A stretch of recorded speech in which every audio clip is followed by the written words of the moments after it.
안녕하세요, 손쌤입니다. 자, 오늘은 60번째 시간으로 민족 유일당 운동의 하나였던 신간회에 대해서 이야기를 한번 해보도록 하겠습니다. 간단하게 신간회가 어떤 단체이고 어떤 활동을 했는지 정도만 간단하게 한번 살펴보도록 하죠.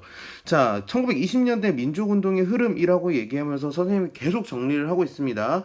자, 민족주의 운동이랑 그 다음에 사회주의 운동을 비교하면서 계속 이야기를 했었는데, 민족주의 운동을 대표적인 걸로 뭐 물산장려운동, 밀립대학 설립운동이 있었고, 사회주의 계열 같은 경우에는 노동운동, 농민운동, 그런 것들이 있었다. 그래서 뭐 학생운동도 사회주의 영향을 받았었다라고 지난 시간에 얘기를 했죠.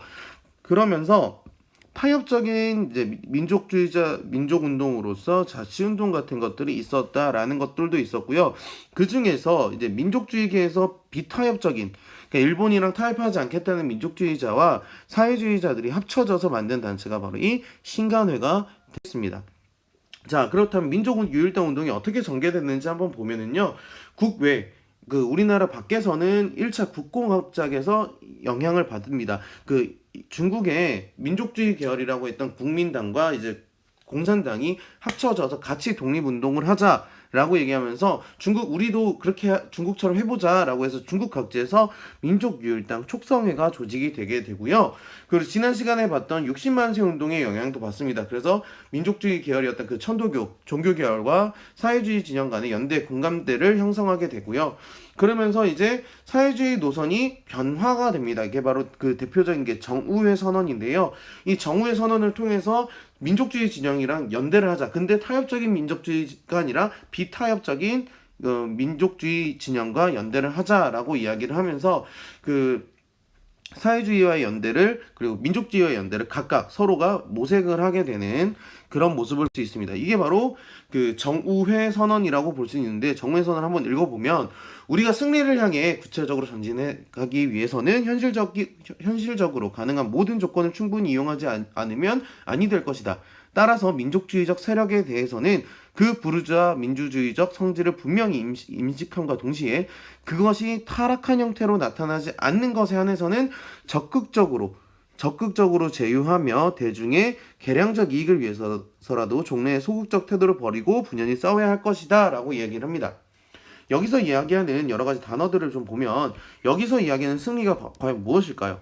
바로 조선의 독립을 이야기하는 것일 것이고, 여기서 이야기하는 타락한 형태, 이 타락한 형태가 바로 타협적인 민족주의가 되지 않을까. 그렇기 때문에 이것이 나타나지 않는 것에 한해서는 적극적으로 제휴하자라고 이야기를 하면서 이제 비타협적인 민족주의와 그리고 사회주의가 합쳐지게 되는 그런 결과로서 신간회가 만들어지게 됩니다.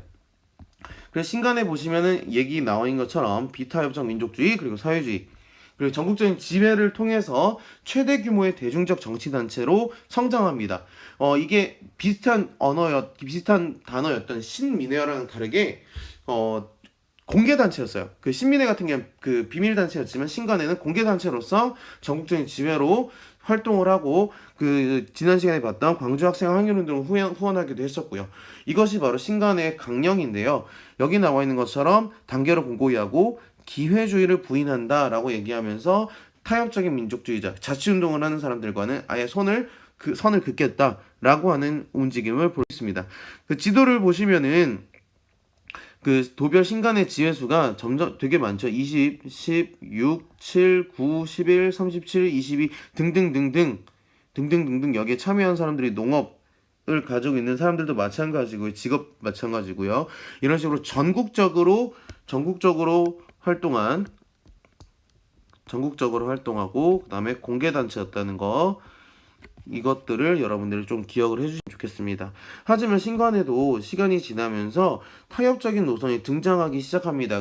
광주 학생 항일운동이 일어나고 그걸 이제 진상을 규명하는 발표회에서 기존에 있던 지도부가 이제 일본에게 일제에 잡혀가면서 그 이후에 나왔던 지도부들이 타협적인 노선을 등장을 하니까 사회주의 진영에서는 이게 마음에 들지 않는 거죠.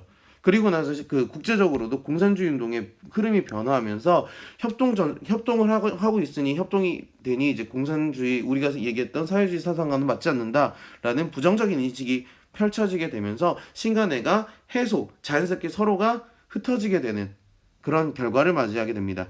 그래서 그 신간의 해소 이후에는 협동전선이 붕괴가 되면서 국내에서는 사회주의 운동은 비합적인 투쟁으로, 아까 우리 농민운동, 노동운동 얘기했을 때 지하로 들어간다라고 얘기를 했었죠. 그리고 비타협적 민족주의 진영 같은 경우에는 문화 또는 학술운동, 특히 조선학운동 같은 운동이 벌어지게 됩니다. 그러면서 이제 신간회가 해소가 되었다라는 거, 여러분들이 신간의 특징들을 잘 기억을 해주시고 어떻게 뭉치게 됐고 어떻게 활동을 했으며 어떻게 흩어지게 되는지를 여러분들이 잘 기억해 주시면 좋겠습니다. 간단하게 도식으로만 설명을 드리면 신간회가 어떻게 결성이 됐고 그래서 어떤 활동을 거쳐서 어떻게 해소가 됐는지 이 흐름을 여러분들이 하나하나 기억을 해 두시면 좋을 것 같습니다. 그러면 신간회가 어떤 단체인지 특징이 잘 정리가 되겠죠. 그래서 다음 시간으로는 1930년대 이후 아까 얘기했던 그 민족 문화 수호운동, 문화 계열로 이야기했던 민족주의자들의 운동은 어떠했는지 들을 한번 살펴보고 사회적 차별에 대한 철폐운동은 또 어떻게 하려고 했는지 등등을 한번 정리를 해 보도록 하겠습니다. 고생 많았습니다.